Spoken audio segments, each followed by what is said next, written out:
Hey everybody, welcome to a new episode of New Gameplay Today. I am your host Marcus Stewart, and I am joined by Brian Shea. How you doing? I'm doing great. I am so excited for the game that we are talking about today. I am too. This game that we're talking about is Mortal Kombat 1. This is footage from a stress test that took place over this past weekend that I was a part of. So we are taking a look at my edited gameplay, and we're actually going to do take a look at a few matches where we're going to see all of the playable characters in that test, which was Liu Kang, Sub-Zero, Kenshi, and Kitana, as well as the three Cameo fighters, which were Sonya, Jax, and Kano, who are these sort of like assist call-ins for those that weren't aware. And you're going to get to see all of their available fatalities from that test. It's going to be a real bloody treat. Brian, I think it's fair to say that you and I are both pretty big Mortal Kombat fans, correct? Yeah, I think we're probably the two biggest fighting game fans on the Game Informer staff, and Mortal Kombat has long been one of the major franchises that I have played every entry as it's come out. And, you know, I think other than Street Fighter, Mortal Kombat is the franchise that I've spent the most time with over the course of my fighting game career, if you want to call it that.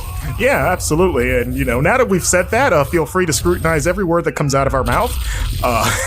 But you were also the only other person, well, I guess you and a few others got to play this during Summer Games Fest, so you also have hands-on experience. So I'm going to ask you what your thoughts are so far as you're sort of reliving it, watching this footage. You know, I think they did a great job of updating the main roster of the four characters that we were able to play. Like, they all feel like updated versions of these characters. They don't feel like they stray too far from the established movesets that we're used to from, like, most namely the recent versions of Mortal Kombat.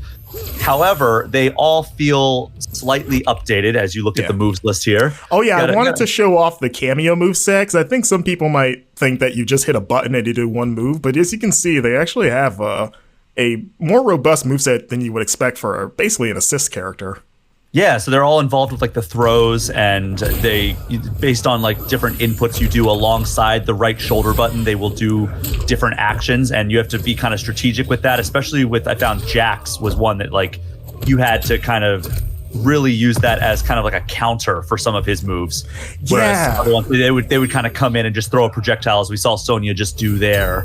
But yeah, we have it's gonna seem like there's a lot of strategy alongside the Cameo fighters, and I really like that about it because it feels like it's changing the flow of how these matches. Like you just saw, Sonya did a high attack there. It wasn't like this is just a standard attack. It's going to be depending on what the situation is what Cameo you're going to want to use. Yeah, as you can see, you're probably going to see me whiffing that Sonya air attack a lot. I was trying to use it almost like in a predictive way of like, okay, if they jump, I have that cover, but if they stay on the ground, I'll come at them. Jax was a good call out because he was the one that kind of took me a while to get used to like incorporating in my combat because he's a little more counter focused, and he also has that ground pound that actually hurts both players. So you kind of have to like, you know, be in the air or just guard for that when you use it. So you can see Sonya doing her classic kiss of death fatality there. And I love that so much, by the way, that the Cameo fighters not only are involved with the throws, they have their own kind of not fully fleshed out move sets, obviously. Like they only have like 3 or 4 moves that they can pull off independent of the throws, but they also have their own fatalities, which is great. And especially since they're modeled after, at least the ones we've seen so far, are modeled after classic versions of these characters. So it's nice to see those classic fatalities return and kind of get the upgrade treatment. And what shocked me the most is, although the new fatalities are so much more intricate, like they all follow like that very strict, like multiple beat. I think it's 3 beats is what Ed Boon says that they always try to follow, 3 major beats in every fatality or most fatalities.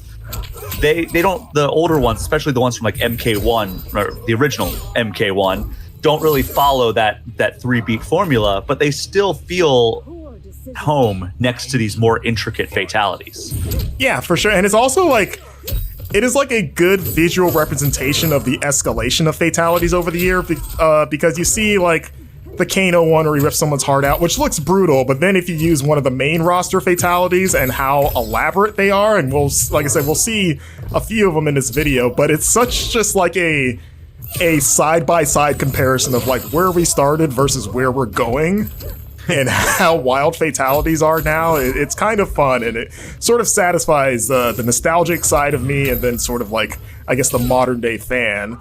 And we're gonna get to see katanas here. Oh, katanas is great. Yeah, Katana is great in general. Like, I've always been a Katana fan. Like, she's one of my mains, and I really like what they did with her in this game. Like, her kind of her new fan stuff is really fun to use. Oh, for sure. And I'm so happy, speaking of fatalities, they added Jax's giant fatality that makes no sense whatsoever. Oh, yeah, we'll be seeing that pretty soon. And you know what's nice, and I had this weird realization, is that they're making a sequel to that Mortal Kombat reboot movie from 2 years ago, which starred Jax.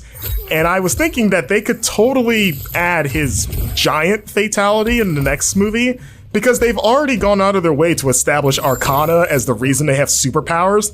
So unlike the games where you're just wondering, like, how does Jax have that ability to become a skyscraper? In the movie, they just have to say, oh, Arcana, that's why he can become big and step on people.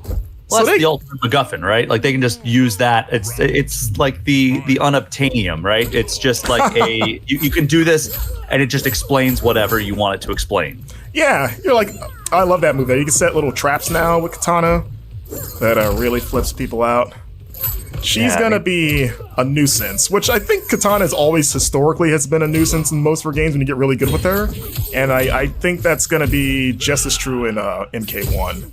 Oh, I thought we were going to get a fatal blow there, which is something we haven't really touched on yet. See, I'm too good for that, Brian. He saw I was ready for it. Okay, well. We'll see some others, though.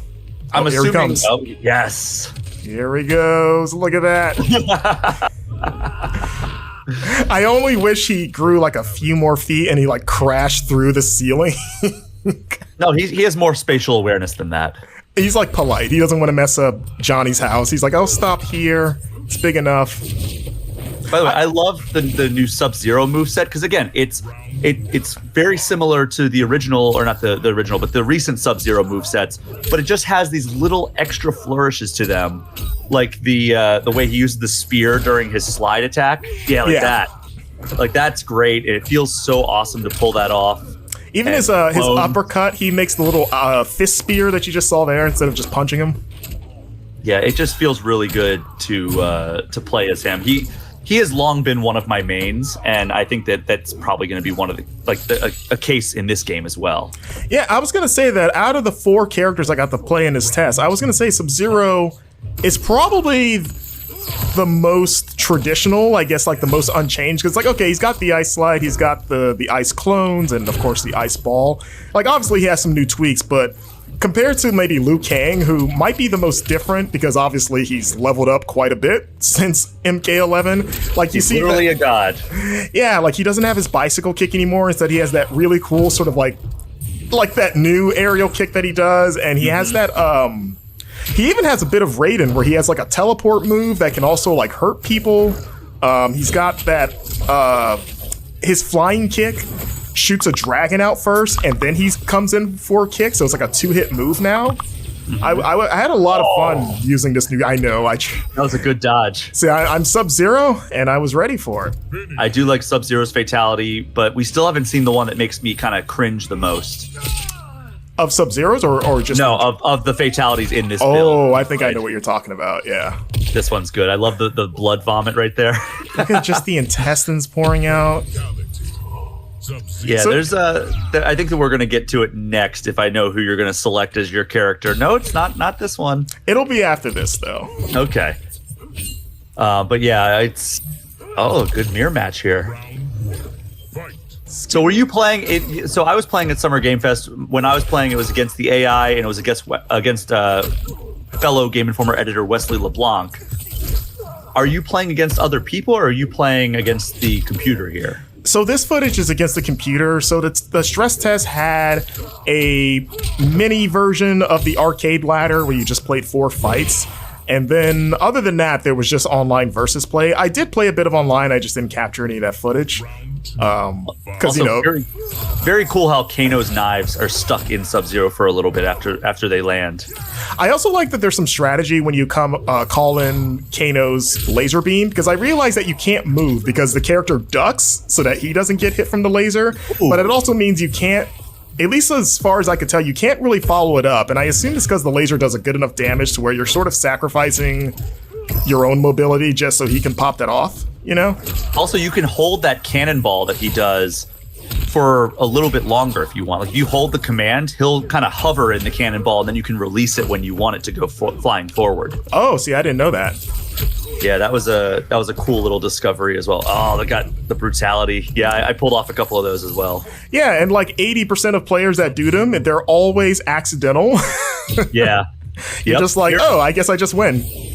Here is the fatality that I said was going to make me cringe anyway. Yeah, Kenshi's always been fun. Like, Kenshi to me has always been the best character to be added since like in like the 2000s era, like starting with Deadly Alliance. Yeah, like post classic trilogy. Yeah, exactly. Like, and I'm glad NetherRealm agrees because he's the only one from that time that has consistently stuck around on the roster. He's really fun to use in this game with those, like, what do you call them? Like psychic clones? Yeah, they're like clones or summons. I forget exactly what the terminology is. I did just look that up, of course, and I completely am blanking right now with what the official terminology is. But he's got that one that I like using where he summons like a clone from above that slashes downwards at a distance, so it's like a pretty good zoning move. He also just looks cool. I like his look in MK1 with the coat and everything. Yeah, it's very like a color variant of Neo when he got his eyes burned out. Exactly. Neo wishes he was as cool as Kenshi. I'm just going to say that. I think that Kenshi has, like, I feel like the clones are maybe a little bit expanded in this entry. Because, like, you can actually summon a full-on clone to fight alongside you, and then, like, it will, like, take a knee if it takes damage. Yeah. But I'm surprised have we seen any fatal blows in this footage? I thought we saw one. Okay, but I'm also talking to you, so okay, here it is. Oh boy. Oh wait, no, this is Kano. I think I saved it for last. Yeah, see, that's just much simpler because it was simpler times, right? This was enough to make it so that we had to have governmental hearings, but like imagine if the fatalities that we're about to see from Kenshi was in Mortal Kombat 1 originally. Yeah, this series would have ended after the second game. We would not be allowed to do these again. Yeah, so okay. I don't even know if I intended that to be the last thing, but it works out because I feel like we're really building up his fatality in a way that it's gonna have to live up to, but I guess we didn't make this game. That's not our problem. But it is cool. Do you have a favorite character so far that you've used in MK1? Is it Sub-Zero? Sub-Zero is always awesome, but I did really enjoy Kenshi, and I love the kind of the speed and agility of Kitana. I think that she feels great to play as. I'm just really excited to see like what the rest of the Cameo fighters are gonna be, because like I have such a love and affection for this series over the various years, even though like it definitely went through like a slight downturn during the 3D era, especially near the end there. Yeah, like Deadly Alliance and Deception I had a lot of great memories with, but like Armageddon was a bit of a downturn, and then I really didn't care for Mortal Kombat versus DC all that much, especially given the teen rating. It just felt kind of like Mortal Kombat light, even though I also love a lot of DC characters. But ever since MK9, this series has just been top tier once again. And let's just watch this. Oh no! Oh, that sucks. Ah. Yeah, at that point, I just cut me in half. Just end it, because I don't want the sore throat that she was experiencing there. Yeah, it's brutal, and yeah, that is our look at Mortal Kombat 1. It's based on what I played, and I guess based on what you played, I think we're both pretty high on the game so far. It seems like it's shaping up pretty well, and yeah, I can't wait for September to roll around to where we can get in there and throw down for realsies. I look forward to facing you, Brian. I look forward to facing you as well. We're having like a gentleman's handshake, like we agree to meet at this time when the game comes out to settle it in a gentleman's duel. Yeah, and the good thing is that it's coming to new gen consoles, but it's also coming to Switch, which surprised me. And if you want to hear about the details of the Switch version, you can listen to my interview with Ed Boon on the All Things Nintendo podcast. It's available wherever podcasts are found. Absolutely. And thanks for watching, everyone. And keep an eye on Game Informer YouTube channel for more episodes of new gameplay today. We'll see you later. Bye-bye.